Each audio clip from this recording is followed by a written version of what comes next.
রূপার পক্ষ থেকে সকলকে অভিনন্দন। আপনারা ভিডিওগুলো দেখছেন, কমেন্ট করছেন, খুব ভালো লাগছে। অবশ্যই সাবস্ক্রাইব করে রাখবেন এবং পরবর্তী ভিডিও পাওয়ার জন্য বেল আইকন ক্লিক করে রাখবেন।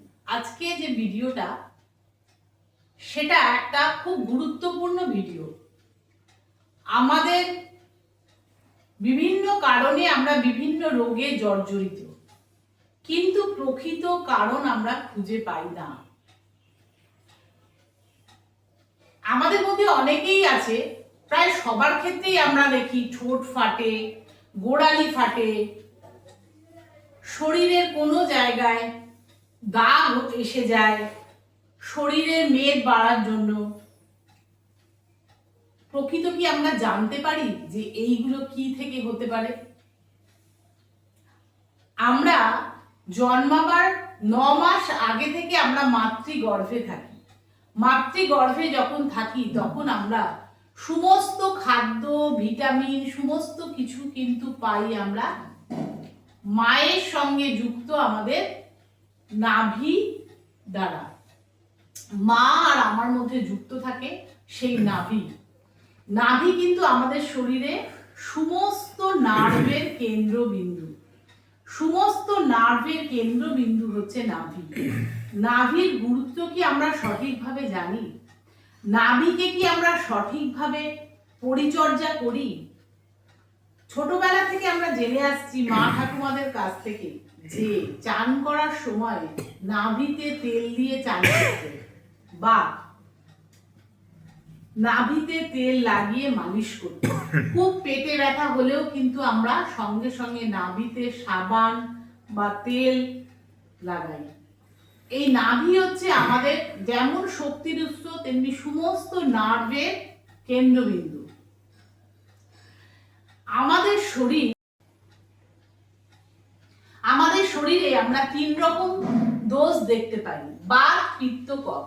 আমাদের নাভি থেকে পায়ের নিচের অংশে হয় বাত, নাভি থেকে কণ্ঠ পর্যন্ত হয় পিত্ত এবং কণ্ঠ থেকে মাথা পর্যন্ত হচ্ছে কফ। এখন আমরা জানবো যে আমরা কোন সময় কোন দোষ আমাদের বেশি প্রভাব বিস্তার করে। বাত দোষ আমরা দেখতে পাই সকালবেলা আমাদের বাত দোষ বেশি বেড়ে যায়। ঘুম থেকে উঠেই মাটিতে পা দিতে গেলেই বা ঘুম থেকে উঠতে গেলেই শরীরে ব্যথা, তখন আমরা বাবা মাকে স্মরণ করি। বাবা ও গো, বাবা গো, ও গো, মা গো বলে কিন্তু আমরা ডেকে উঠি। এই বাত দোষকে কমানোর জন্য আমরা কিন্তু নাভিকে ব্যবহার করতে পারি। নাভিতে বাত দোষ কমানোর জন্য আমরা তিলের তেল বা বাদাম তেল দিতে পারি। নাভিতে ভালো করে চান করার সময় বাদাম তেল বা তিলের তেল দিয়ে মালিশ করে তার উপর জল দিতে থাকলে কিন্তু আমাদের বাত দোষ অনেকটাই কমে যায়। তারপরে আসবো পিত্ত দোষ। আপনি বিয়ে বাড়িতে গেলেন, বিয়ে বাড়িতে গিয়ে নেমন্তন্ন খেলেন, হয়তো আপনি রোজ ওই পরিমাণ খাবার খান না, বিয়ে বাড়িতে ভালো ভালো আইটেম খেয়ে ফেললেন, স্বাভাবিকই আপনার খাওয়াটা বেশি হয়ে গেল। আমাদের কিন্তু খাবার নিয়ম যতটা আপনার পেট তার অর্ধেক পজিশন খাওয়া উচিত, আর তার অর্ধেক জল এবং বায়ু দিয়ে ভর্তি থাকবে, এটাই কিন্তু আমাদের নিয়ম। এবার বাড়ি এসে আপনার এত শরীর খারাপ লাগতে থাকলো, ওই যেই জল খেলেন খাবারটা আস্তে আস্তে বাড়তে থাকলো, আপনার ওপরের দিকে ঢেকুর উঠতে থাকলো, আপনার পিত্তদোষ বেড়ে গেল। পিত্তদোষ কিন্তু বাড়ে দুপুরবেলা। দুপুরবেলা কি হয়, আমাদের খাবার পর চোয়া ঢেকুর উঠতে থাকে এবং হজমের গন্ডগোল হয়, যার ফলে সন্ধ্যেবেলা আমরা দেখি আমাদের গ্যাস অম্বলের সমস্যা হতে পারে। এর জন্য আপনি দমন ক্রিয়া করতে পারেন। কি হয়, বমি করা বা বমন ক্রিয়া হচ্ছে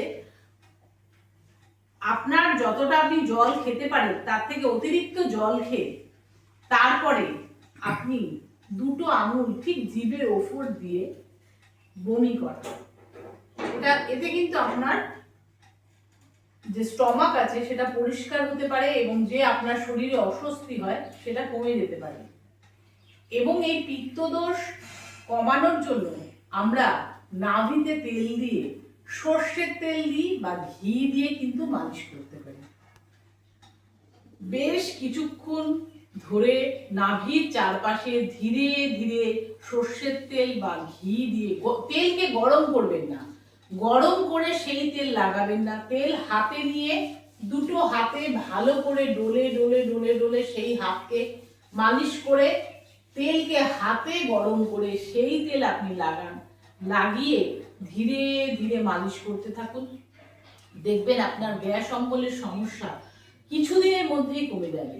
আর আমরা কফ দোষটা কি দেখি, রাতের দিকে আমাদের কফ দোষ বাড়ে। বিছানায় শুতে গেলেই যাদের কফ থাকে, অ্যাজমার প্রবলেম থাকেই, কাশি হতে থাকে এবং ঘুমের ডিস্টার্ব হয়। এই ঘুম কিন্তু আপনার জীবনের একটা পরম প্রাপ্তির জিনিস, পরম শান্তির জিনিস। এই ঘুমকে কিন্তু আপনারা কোনোভাবেই ডিস্টার্ব করতে পারেন না। ধরুন আপনি রোজ একটা সময় ঘুমোতে যান, তখন কিন্তু আপনার শরীরে একটা হ্যাপি হরমোন নিঃসৃত হয়, যে হরমোন আপনাকে ঘুমোতে সাহায্য করে। হঠাৎ আপনার ইচ্ছে হলো যে না, আজকে আমি 1 ঘন্টা ধরে টিভি দেখবো বা 1 ঘন্টা ধরে ফোনে কারোর সাথে কথা বলবো, তার 2 ঘন্টা বাদে আপনি গেলেন শুতে, কিন্তু অটোমেটিক কিন্তু আপনি তখন আপনার ঘুমটাকে পুরো বরবাদ করে দিয়েছেন। কেন, আপনার যে হরমোন নিঃসরণের সময় সেটা কিন্তু পুরোটাই নষ্ট হয়ে গেছে। এই কফ দোষের জন্য আমরা নাভিতে, নাকে এবং কানে সর্ষের তেল দিতে পারি বা বাদাম তেল দিয়ে বা তিলের তেল দিয়ে আমরা মালিশ করতে পারি। মাথায় আমরা তিলের তেল মধ্যে চুলকে চুবিয়ে রাখতে পারি বা হালকা করে হাতে তিলের তেল মালিশ করে সেই মাথাকে মাসাজ দিতে পারি। তাতে কিন্তু আমাদের কফ দোষ অনেকটাই কম হবে। সাইনাস, কফের প্রবলেম, তারপর যাদের খুব হাঁচি হয় তাদের অনেকটাই কম হবে। এই যে বিভিন্ন রোগ থেকে মুক্তি পাওয়ার জন্য একটাই কেন্দ্রবিন্দু, আমাদের নাভিকে সঠিকভাবে ব্যবহার করা এবং সঠিকভাবে নাভিকে জানা। এই নাভি কিন্তু আমাদের আদি শক্তি, আমাদের মায়ের থেকে আমরা যে হরমোন বা জিনগত শক্তি অর্জন করি তার উৎসস্থল। তাহলে আপনারা প্রপার ভাবে নাভিকে যত্ন করুন এবং অনেক রোগ থেকে মুক্ত থাকুন।